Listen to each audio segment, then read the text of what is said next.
If your Samsung WA70H4000SG washing machine suddenly stops responding, shows unusual behavior, or fails to start a cycle, performing a quick reset can often restore normal operation.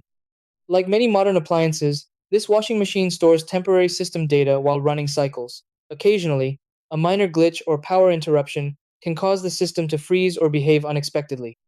Restarting the machine clears these temporary errors and refreshes the internal controls, allowing the washer to function smoothly again without needing technical repairs. Try these. Step 1.